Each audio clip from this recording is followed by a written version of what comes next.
ఓం శాంతి 16/12/2025 సాకార ఈశ్వరీయ మధుర మహావాక్యాలు. మధురమైన పిల్లలారా, మీరు చదువుకొని ఇతరులను చదివించాలి. ఇందులో ఆశీర్వాదాల మాటే లేదు. తండ్రిని స్మృతి చేస్తే అన్ని దుఃఖాలు దూరం అవుతాయి అని అందరికీ తెలపండి. ప్రశ్న: మనుషులకు ఏ ఏ చింతలున్నాయి? పిల్లలైన మీకు ఏ చింత లేదు ఎందుకు? జవాబు: మనుషులకిప్పుడు అన్ని చింతలే చింతలు. పిల్లలకు జబ్బులొస్తే చింత, కుమారుడు మరణిస్తే చింత, కుమారుడు పుట్టకుంటే చింత, ఎవరి వద్దనైనా ధాన్యం ఎక్కువగా స్టాకు ఉంటే పోలీసు వారు లేక ఆదాయపు పన్ను వారు వస్తే చింత. ఈ ప్రపంచమే మురికి ప్రపంచం, దుఃఖమిచ్చే ప్రపంచం. కానీ పిల్లలైన మీకు ఏ చింత లేదు. ఎందుకంటే మీకు సద్గురువైన బాబా లభించారు. చింతల నుండి అతీతంగా చేసే స్వామి సద్గురువు అని పాట కూడా పాడుతూ ఉంటారు. ఇప్పుడు మీరు ఎలాంటి చింతలు లేని ప్రపంచంలోకి వెళ్తారు. పాట: మీరు ప్రేమ సాగరులు. ఓం శాంతి. మధురాతి మధురమైన పిల్లలు పాట విన్నారు. మీరు కూడా మాస్టర్ ప్రేమ సాగరులుగా అవ్వాలి అని కూడా తెలుసుకున్నారు. ఆత్మలంతా సోదరులు కనుక తండ్రి సోదరులైన మీకు నేను ఎలా ప్రేమ సాగరుడనో అలా మీరు కూడా చాలా ప్రేమగా నడుచుకోవాలి. దేవతలలో చాలా ప్రేమ ఉంది. వారిని ఎంతో ప్రేమిస్తారు, భోగ్ సమర్పిస్తారు. ఇప్పుడు మీరు పవిత్రంగా అవ్వాలి. పెద్ద విషయం ఏమీ కాదు. ఇది చాలా చీచీ ప్రపంచం. ప్రతి విషయం గురించి చింత ఉంటుంది. దుఃఖం తర్వాత దుఃఖం వస్తూనే ఉంటుంది. దీనిని దుఃఖధామం అని అంటారు. పోలీస్ వారు కానీ, ఆదాయపు పన్ను వారు కానీ వస్తే మనుషులకు ఆందోళన, దుఃఖం ఎంత కలుగుతుందో చెప్పలేం. ఎవరి వద్దనైనా ధాన్యం ఎక్కువ ఉంచుకుంటే పోలీసులు వస్తే మనుషుల ముఖం భయంతో పాలిపోతుంది. ఇది ఎంతో మురికి ప్రపంచం. ఇది నరకం కదా! స్వర్గాన్ని గుర్తు కూడా చేసుకుంటూ ఉంటారు. నరకం తర్వాత స్వర్గం, స్వర్గం తర్వాత నరకం. ఈ చక్రం తిరుగుతూనే ఉంటుంది. స్వర్గవాసులుగా చేసేందుకు ఇప్పుడు తండ్రి వచ్చారు అని పిల్లలకు తెలుసు. వారు నరకవాసుల నుండి స్వర్గవాసులుగా చేస్తారు. అక్కడ వికారాలు ఉండవు. ఎందుకంటే అక్కడ రావణుడే ఉండడు. అది సంపూర్ణ నిర్వికార శివాలయం. ఇది వేశ్యాలయం. కొంత సమయం తర్వాత అందరికీ ఈ ప్రపంచంలో దుఃఖముందో, సుఖముందో తెలిసిపోతుంది. కొద్దిగా భూకంపము మొదలైనవి వచ్చాయి అంటే మనుషుల స్థితి ఏమైపోతుంది? సత్యుగంలో చింత అనే మాటే ఉండదు. ఇక్కడ అనేక చింతలున్నాయి. కుమారుడు జబ్బు పడినా చింత, మరణించినా చింత. అంతా చింతనే చింత. చింతలను దూరం చేయు స్వామి సద్గురువు అని అంటారు. అందరి స్వామి శివబాబానే కదా! మీరు శివబాబా ముందు కూర్చున్నారు. ఈ బ్రహ్మ గురువేమీ కాదు. ఇతను భాగ్యశాలి రథం. తండ్రి భాగ్యశాలి రథము ద్వారా మిమ్మలను చదివిస్తూ ఉన్నారు. తండ్రి జ్ఞాన సాగరులు. మీకు కూడా జ్ఞానం పూర్తిగా లభించింది. మీకు తెలియని దేవతలే లేరు. సత్య అసత్యముల భేదం మీకు తెలుసు. ఈ ప్రపంచంలో ఎవ్వరికీ తెలియదు. ఒకప్పుడు సత్యమైన ఖండం ఉండేది. ఇప్పుడుండేది అసత్య ఖండం. సత్యమైన ఖండం ఎప్పుడు ఎవరిచే స్థాపించబడిందో ఎవ్వరికీ తెలియదు. ఇది అజ్ఞానం, అంధకారము అనే రాత్రి. తండ్రి వచ్చి జ్ఞాన ప్రకాశంనిస్తూ ఉన్నారు. ముక్తినిచ్చే విధానము మీకే తెలుసు అని పాట కూడా పాడుతూ ఉంటారు. అత్యంత ఉన్నతులు తండ్రి ఒక్కరే. మిగిలిన వారంతా వారి రచన. తండ్రి రచయిత, అనంతమైన తండ్రి. లౌకిక తండ్రి ఇద్దరు ముగ్గురు పిల్లలను రచిస్తారు. కుమారుడు పుట్టకుంటే చింతిస్తారు. అక్కడ స్వర్గంలో ఇటువంటి విషయం ఏది ఉండదు. ఆయుష్మాన్ భవ్, ధనవాన్ భవ్‌గా మీరుంటారు. మీరు ఎలాంటి ఆశీర్వాదాలను ఇవ్వరు. ఇది చదువు కదా! మీరు టీచర్లు కేవలం శివబాబాను స్మృతి చేస్తే వికర్మలు వినాశనం అవుతాయి అని చెప్తూ ఉంటారు. ఇది కూడా ఒక టీచింగే కదా! దీనిని సహజ యోగము లేక స్మృతి అని అంటారు. ఆత్మ అవినాశి, శరీరం వినాశి. తండ్రి అంటున్నారు నేను కూడా అవినాశినే. మీరు వచ్చి పతితులను పావనంగా చెయ్యండి అని నన్ను పిలుస్తారు. ఇలా ఆత్మలే అంటారు కదా! పతితాత్మ, మహాన్ ఆత్మ అని అంటారు. పవిత్రాత్మ ఉంటే అంటే ఎవరిలో పవిత్రత ఉంటే అక్కడ సుఖ శాంతులు కూడా ఉంటాయి. ఇది చర్చిలలో అత్యంత పవిత్రమైన చర్చి. క్రిస్టియన్‌ల హోలీ చర్చి అంటూ ఏది ఉండదు. అక్కడకు వికారులే వెళ్తూ ఉంటారు. ఇక్కడికి వికారులు వచ్చేందుకు అనుమతే లేదు. ఒక కథ కూడా ఉంది. ఇంద్రసభకు ఒక అప్సరస ఎవరినో రహస్యంగా తీసుకెళ్ళింది. ఈ విషయం తెలుస్తూనే ఇంద్రుడు రాయిగా మారిపొమ్మని వారికి శాపం ఇచ్చారు. ఇక్కడ శాపము మొదలైన మాటలేవీ లేవు. ఇక్కడ జ్ఞాన వర్షం కురుస్తుంది. పతితులెవ్వరూ ఈ పవిత్రమైన భవనంలోకి రాజాలరు. ఒకానొక రోజు చాలా పెద్ద హాల్ కూడా తయారైపోతుంది. ఇది అత్యంత పవిత్రమైన భవనం. మీరు కూడా పవిత్రంగా అవుతారు. వికారాలు లేకుండా మానవుల సృష్టి ఎలా జరుగుతుంది అని. ఇది ఎలా జరుగుతుంది? మనుషులు అనుకుంటారు. వారికి తమను గురించి ప్రస్తుతం ఎలా జరుగుతుందో తెలుసు. వారు స్వయం దేవతల ముందుకెళ్ళి, మీరు సర్వగుణ సంపన్నులు, మేం పాపులము అని అంటారు. కావున స్వర్గం అత్యంత పవిత్రమైనది. వారు 84 జన్మలు తీసుకొని మళ్ళీ అత్యంత పవిత్రులుగా అవుతారు. అది పావన ప్రపంచం. ఇది పతిత ప్రపంచం. కుమారుడు పుడితే సంతోషిస్తారు. జబ్బు పడితే ముఖం పాలిపోతుంది.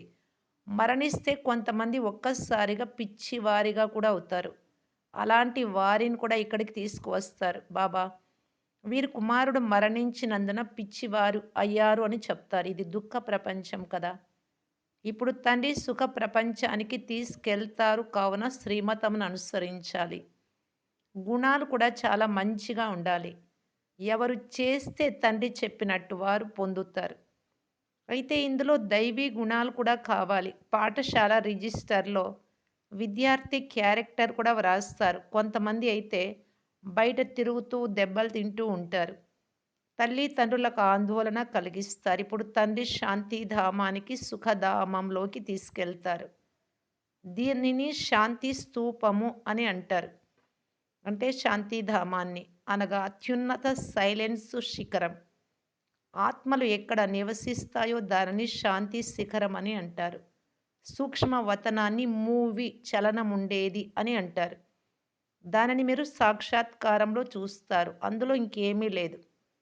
ఇది కూడా పిల్లలకు సాక్షాత్కారమైంది. సత్యుగంలో వృద్ధులైనప్పుడు సంతోషంగా శరీరాన్ని వదిలేస్తారు. ఇది 84 జన్మల పాత శరీరం. తండ్రి అంటున్నారు, మీరు పావనంగా ఉండేవారు ఇప్పుడు పతితంగా అయ్యారు.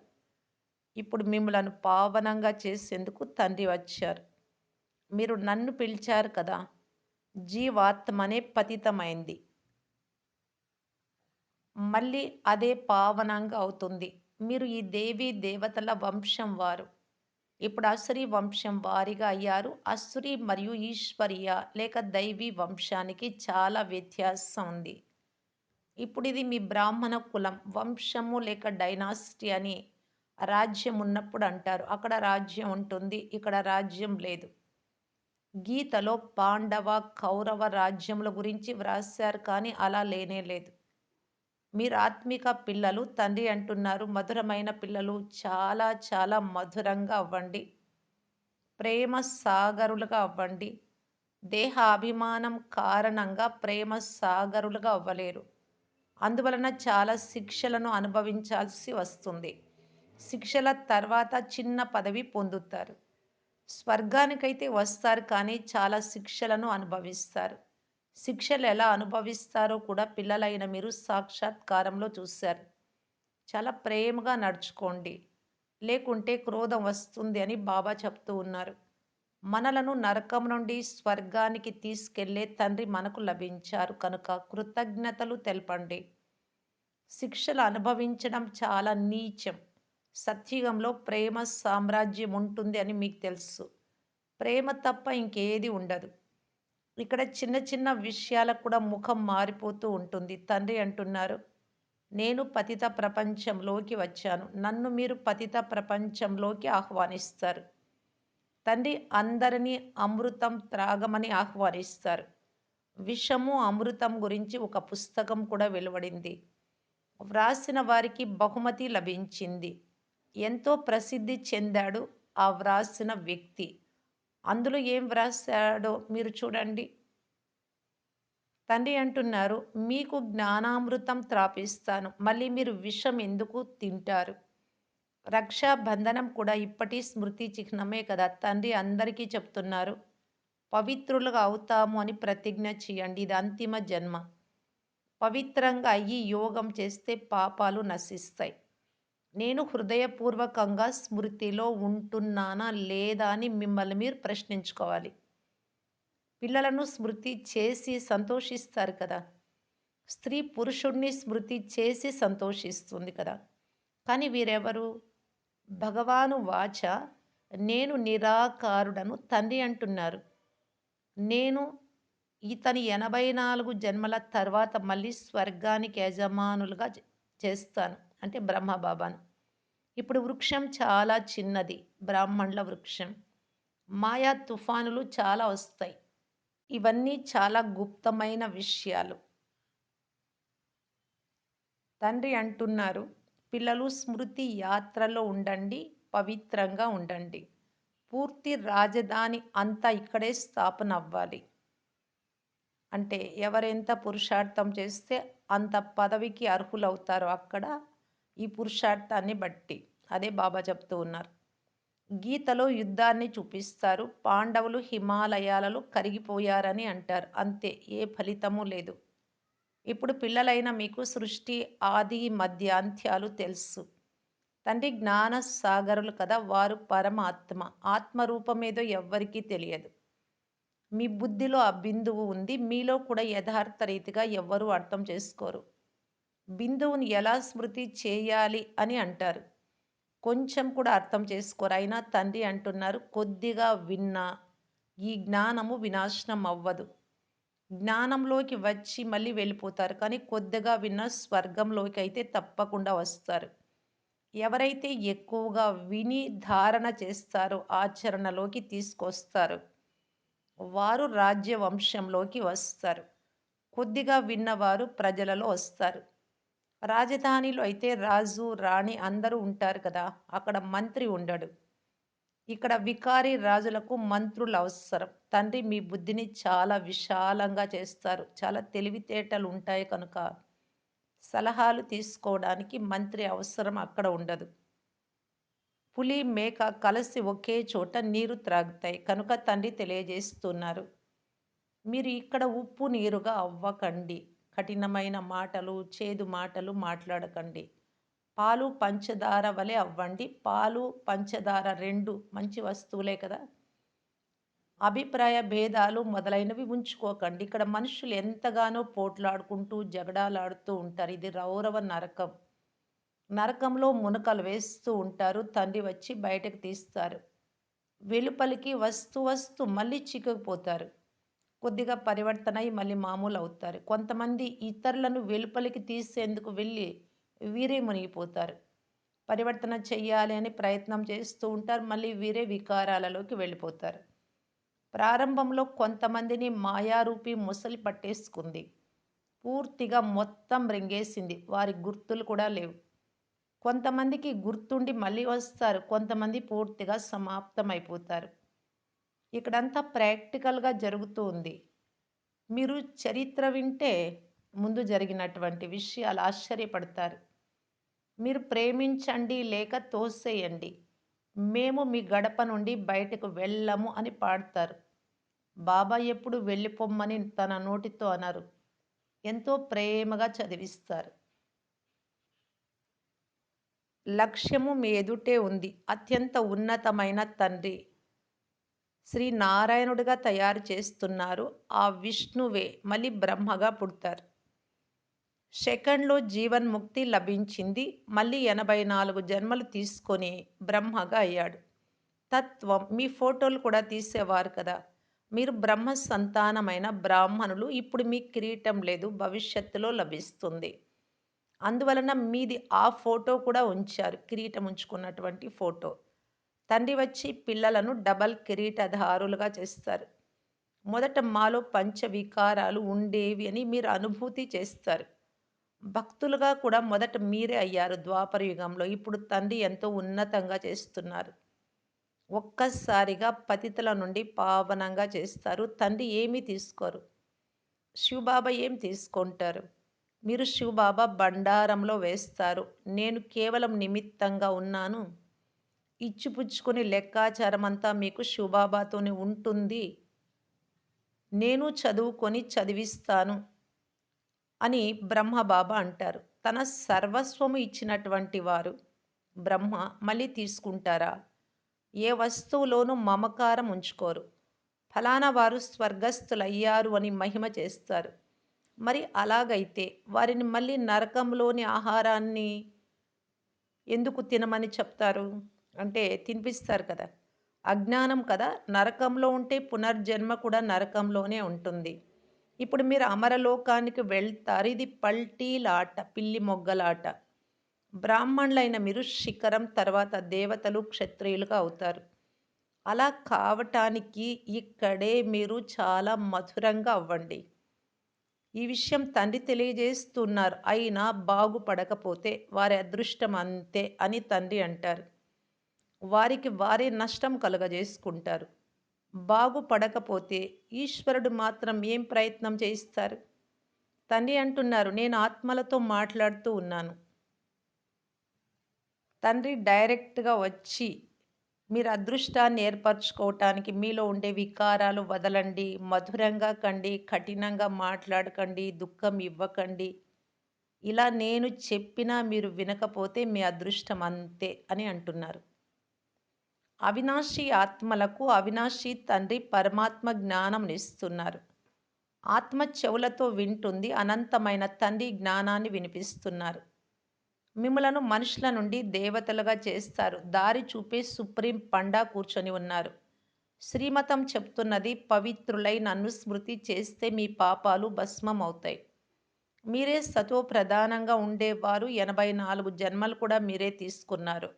తండ్రి మీకే అర్థం చేయిస్తున్నారు. మీరే ఒకప్పుడు సతో ప్రధానంగా ఉండి ఇప్పుడు తమో ప్రధానంగా అయ్యారు. తిరిగి ఇప్పుడు మళ్ళీ నన్ను స్మృతి చేయండి. పావనమవుతారు. దీనిని యోగాగ్ని అని అంటారు అని తండ్రి చెప్తున్నారు. ఈ జ్ఞానం కూడా ఇప్పుడే తెలిసింది మీకు. సత్యుగంలో నన్నెవ్వరూ స్మృతి చెయ్యరు. ఈ సమయంలో మాత్రమే నేను చెప్తున్నాను. నన్ను స్మృతి చేస్తే మీ పాపాలు నశిస్తాయి. ఇక వేరే దారే లేదు పాపం పోగొట్టుకోవటానికి. ఇది పాఠశాల. దీనిని విశ్వవిద్యాలయము లేక యూనివర్సిటీ అని అంటారు. రచయిత రచనల ఆది, మధ్య, అంత్య జ్ఞానం ఇక ఎవ్వరికీ అంటే ఎవ్వరికీ తెలియదు. ఈ లక్ష్మీ నారాయణలకు కూడా జ్ఞానం లేదు అని శివబాబా అంటున్నారు. ఇది ప్రాలబ్ధం కదా! మంచిది. మధురాతి మధురమైన, అపురూపమైన పిల్లలకు మాతా, పిత, బాప్దాదాల ప్రియ స్మృతులు మరియు గుడ్ మార్నింగ్. ఆత్మిక పిల్లలకు ఆత్మిక తండ్రి నమస్తే. ధారణ కొరకు ముఖ్య సారం ఫస్ట్ పాయింట్. ప్రేమభరిత రాజధానిలోకి వెళ్ళాలి, స్వర్గంలోకి. అందుకొరకు పరస్పరం ఇక్కడ పాలు, పంచదార కలిసిపోయినట్టు. ఆ 2 కలిస్తే ఎంత మధురంగా ఉంటదో, అలా మీరు మధురంగా ఉండాలి. ఎప్పుడూ ఉప్పు నీరుగా గొడవలు పడి అభిప్రాయ భేదాలలోకి రాకండి. స్వయం మిమ్ములను మీరే సరిచేసుకోవాలి.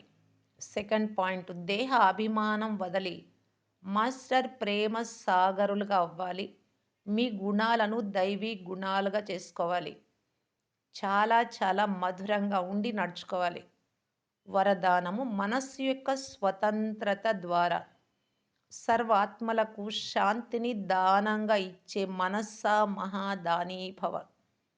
బంధనంలోని వారు భలే శరీరం ద్వారా పరతంత్రంగా ఉన్నారు. కానీ ఒకవేళ వారు మనస్సు ద్వారా స్వతంత్రులుగా ఉంటే తమ వృత్తి ద్వారా, శుద్ధ సంకల్పాల ద్వారా విశ్వం యొక్క వాయుమండలాన్ని పరివర్తన చేసే సేవ చేయగలరు. ఈ రోజులలో విశ్వానికి మానసిక శాంతి చాలా అవసరం. కనుక మనస్సు ద్వారా స్వతంత్రంగా ఉన్న ఆత్మ శాంతి యొక్క వైబ్రేషన్లు వ్యాపింప చేయగలదు. శాంతి సాగరుడైన తండ్రి స్మృతిలో ఉండుట వలన స్వతహాగానే శాంతి కిరణాలు వ్యాపిస్తాయి. ఇలా శాంతిని దానం ఇచ్చేవారే మనస్సా మహాదానులు. స్లోగన్: స్నేహ రూపం యొక్క అనుభవం అయితే వినిపిస్తారు. ఇప్పుడు శక్తి రూపం యొక్క అనుభవాన్ని వినిపించండి. అవ్యక్త సూచన ఇప్పుడు సంపన్నము లేక కర్మాతీతంగా అయ్యే తపనలో ఉంటూ తీవ్ర పురుషార్థం చేయటానికి బాప్దాద ఇలా తెలియజేస్తూ ఉన్నారు. ప్రతి బ్రాహ్మణుడు తండ్రి సమానం చైతన్య చిత్రంగా కావాలి. లైట్ మరియు మైట్ హౌస్ యొక్క ఎగ్జిబిషన్గా అవ్వండి. సంకల్ప శక్తి యొక్క సైలెన్స్ యొక్క ఉపన్యాసాన్ని తయారు చేయండి మరియు కర్మాతీత స్థితిపై వరదాని మూర్తి యొక్క పాత్రను అభినయించండి. అప్పుడు సంపూర్ణత సమీపంగా వస్తుంది. తర్వాత సెకండ్ కంటే తక్కువ సమయంలో ఎక్కడ కర్తవ్యం చేయించాల్సి ఉంటుందో అక్కడ వైర్లెస్ ద్వారా ఆదేశాన్ని ఇవ్వగలరు. సెకండ్‌లో కర్మాతీత స్థితి యొక్క ఆధారంతో సంకల్పం చేశారు అంటే, ఎక్కడికి కావాలి అంటే అక్కడికి ఆ సంకల్పం చేరిపోతుంది. ఓం శాంతి.